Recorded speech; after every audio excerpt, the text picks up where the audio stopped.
Good morning, everybody. Hopefully, you can hear me out there in internet land. It is a victory Monday for us Commanders fans.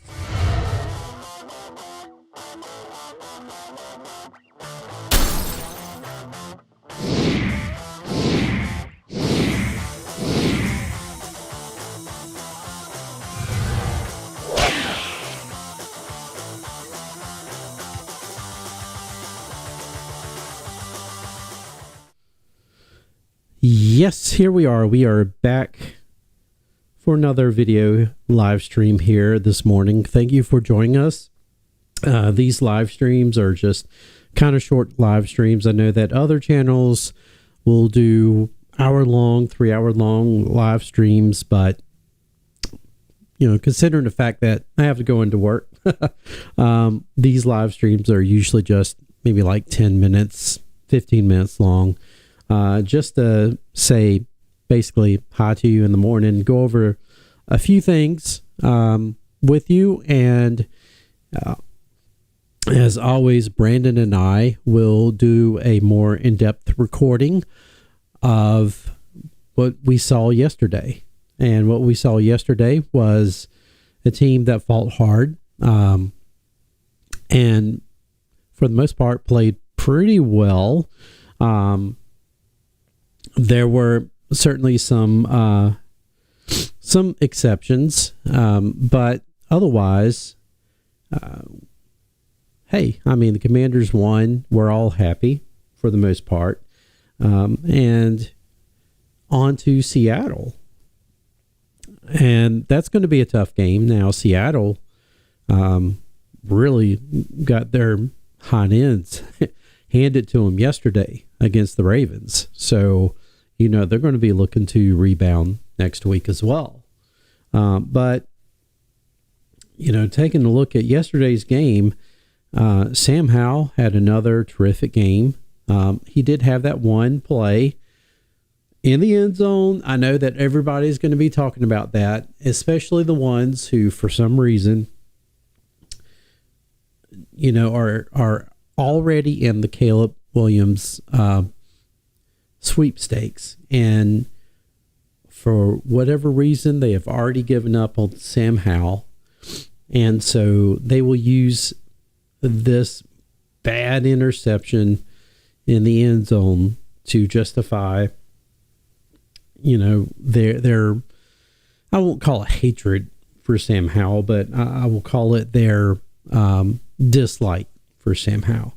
And it's just, but he's basically a rookie. He's going to do rookie things. And I don't know what he was looking at. He got too greedy. And, but the man was resilient. He came back the very next drive, I believe it was, led the Commanders down the field to a scoring drive. And so you can't really fault him on that. I mean, he played well. Outside of that one play, he played really well yesterday. That 23-yard scamper, it was like 3rd and 23, and he scrambled out and ran for that first down. That was an awesome play. That was just awesome. The Commanders, just in general, on third down, converting 3rd and longs. I mean, we're not talking about 3rd and 3, 3rd and 4. Excuse me. We're talking about, 3rd and 9s, 3rd and 23s. I mean, they were really doing a great job converting on third down yesterday. Honestly, to be honest, they should have won this game by more than 3 points. Another unbelievable stat in this game, it's been 20 years since we have beaten the Patriots in season. 20 years. Can you believe that? And what's also unbelievable is the fact that it was still a Bill Belichick coach team 20 years ago. The only difference is this time it's Mac Jones at quarterback, not Tom Brady. But 20 years. And it was the old ball coach, Steve Spurrier, who was the head coach at that time. So that's a little nugget for you as well. But, one thing that I wanted to address this morning, and I know you guys are still trying to figure this out, as well as the rest of the NFL fans and everybody else. I want to know, what in the world is a sack nowadays? They're kind of like, hello, NFL officiating. What in the world? Yeah,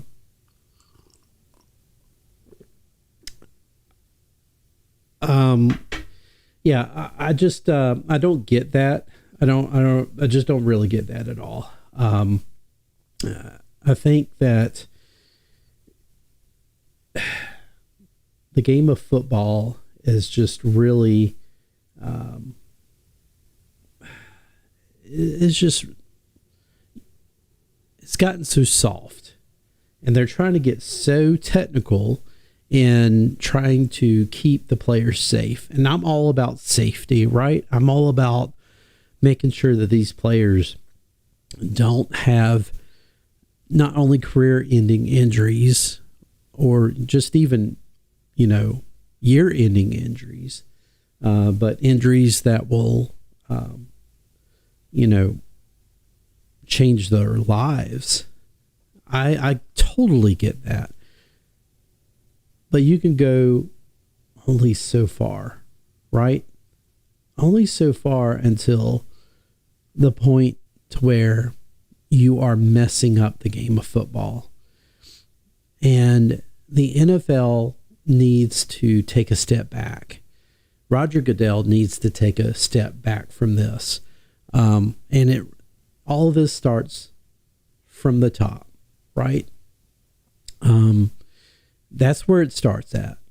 Back in the 80s and the 90s, and this is what I have to relate to because, it was the 80s, early 80s when I first started watching football. But that is, it was rough.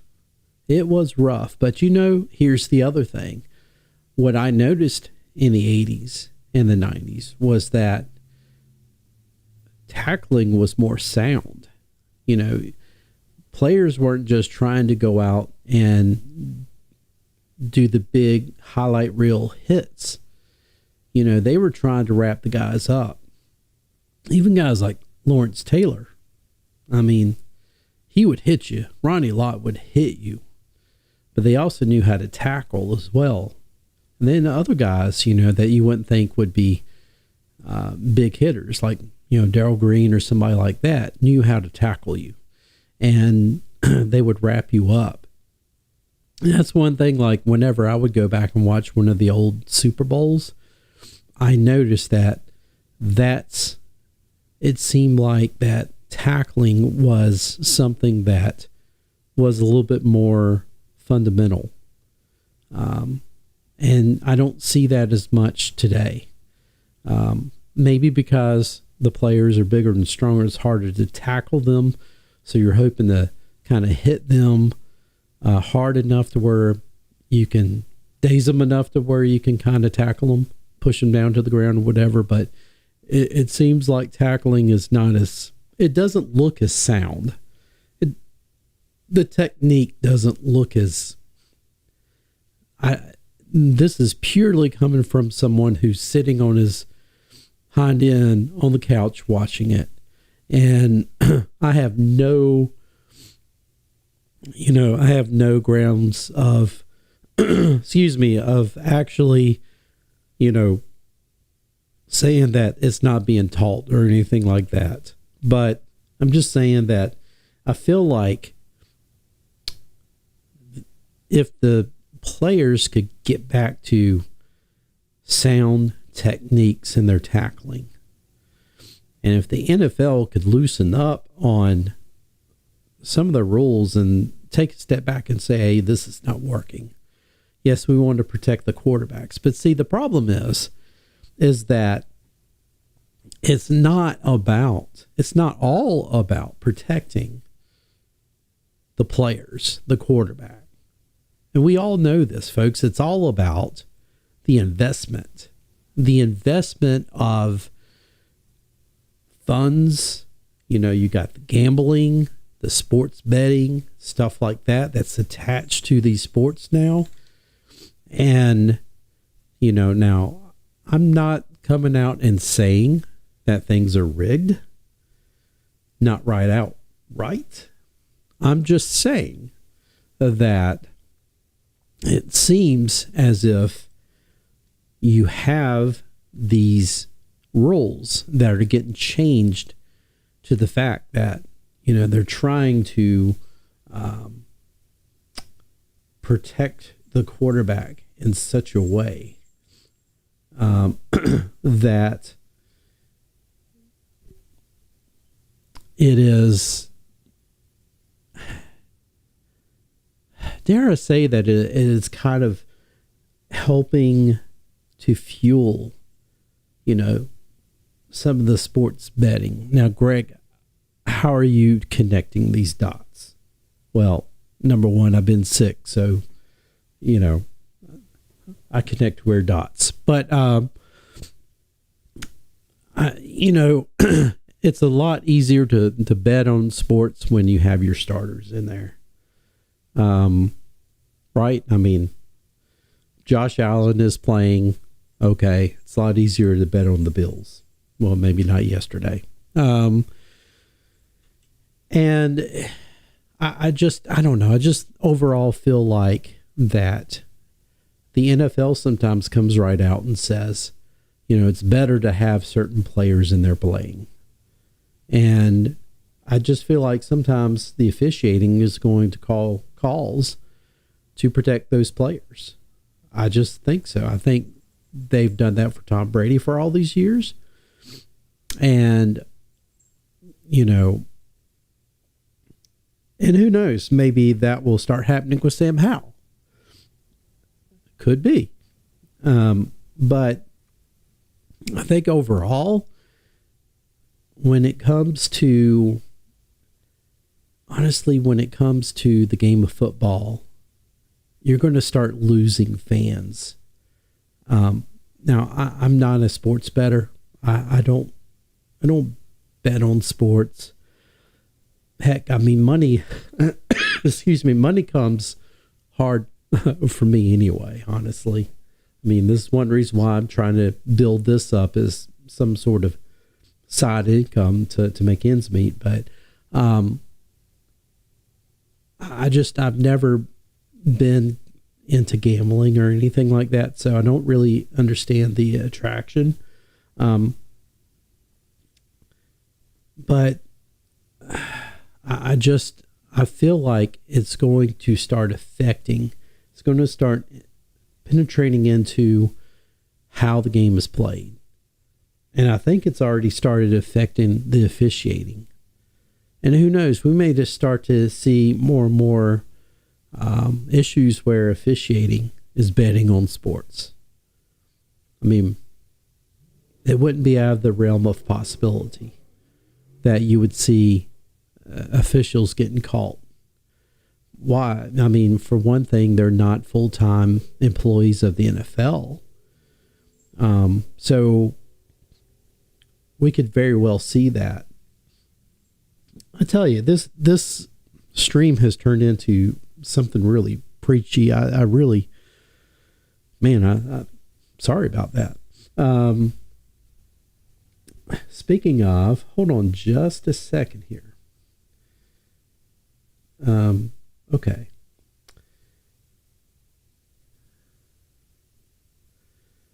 So, and what I'm doing, folks, I've turned on my stream on the other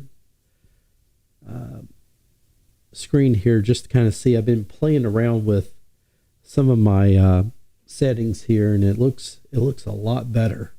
Some of my streams have just looked awful, so as far as quality goes, but it looks a whole lot better. So yeah, that looks great. See, I have one chat, Dakota Connor. He says he feels like the NFL doesn't know what roughing the passer is. Well, yeah, I mean, I think they do. I think they just, I think they're just getting corrupt, honestly. The refs have too much of an impact on the games. Yes, some games the outcome is changed because of terrible calls.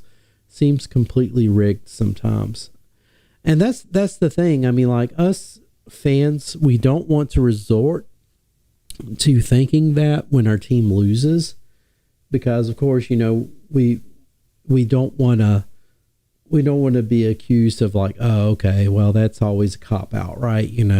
Your team's not doing well, so you're going to blame it on the refs. Boo-hoo. But there's something to be said about that, because there has been a lot of games being determined by poor officiating.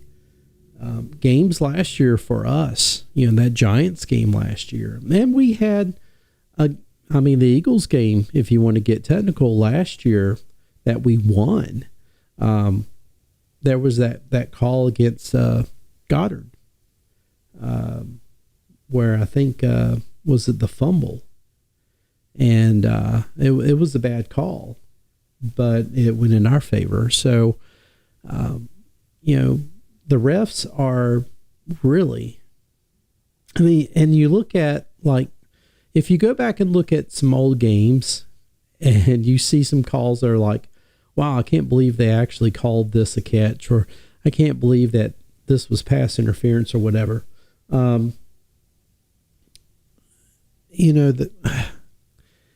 It wasn't nearly, I don't remember it really being to the point to where officiating, they made bad calls, but I don't ever remember it being to the point to where it was game changing. Honestly, I remember more of it being more of like, you just took it as it was, like, yeah, these refs, they call pass interference a little bit more, or they call holding a little bit more. But overall, you just took it as it was. And nowadays, it's like, wow, these guys are really changing the game, the complexion of the game, because of poor officiating. And when you have New York coming out and reviewing catches and stuff like that and overturning, that's getting invasive. I just, to me, that goes back to, does the sports gambling that, the NFL has invited in, is that having anything to do with now the NFL wants to make sure that they're so robotic in terms of making sure that all of the calls are exactly perfect. And in turn, because of that, they are really making worse decisions when it comes to officiating. I think that's the case. I think they need to take a different approach. They need to scrap what they're doing with officiating.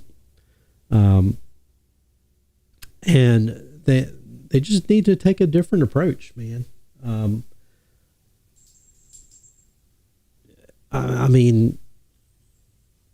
It's bad. It's bad.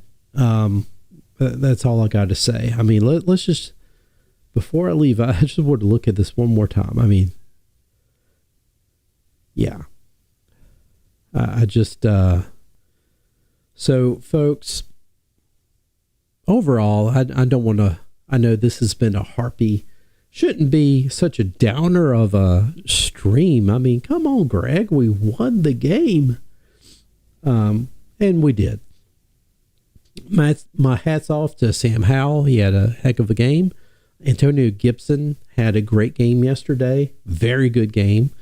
Jahan Dotson had a great game. My shout out is to Emmanuel Forbes, man. Emmanuel Forbes,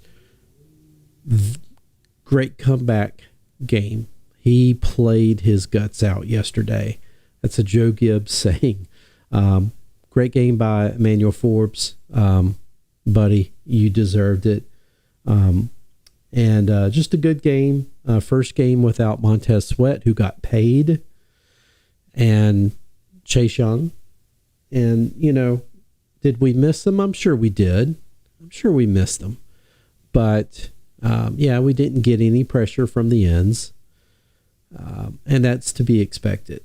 But overall, some of the mistakes that the defense made didn't come from that. It come from the linebackers. So overall, though, I mean, it's weird how, we lose two of our best guys, and then all of a sudden, we hold the other team to 17 points where teams were scoring over 30. Is there a direct correlation? I don't know. I'm not going to say there's a direct correlation. But anyway, okay, folks, I have got to get to work. So if you're enjoying this channel, please subscribe if you haven't already. The Washington Football Maniacs, we try to bring out great content to you. We're trying to do more of these live streams. I know right now I'm doing them in the morning. I'm going to try to do them a little bit more in the afternoons, evenings when I can. I have to work around my schedule. I have a work schedule, I have family. But I want to try to work around that as well. Bring you guys good content. Brandon and I will be trying to get together this evening, if possible, to record our recap on the New England Patriots game. And then later on in the week, we will be doing a recording on the upcoming game against the Seattle Seahawks. I'll be coming out with other videos as well. And with that said, folks, I hope you enjoy your Monday. Yes, it's Monday, but enjoy it. No, nonetheless, hell to the Washington Commanders. Let's go, Maniacs. And I'm somewhat getting my voice back. That's great. All right. See you, folks.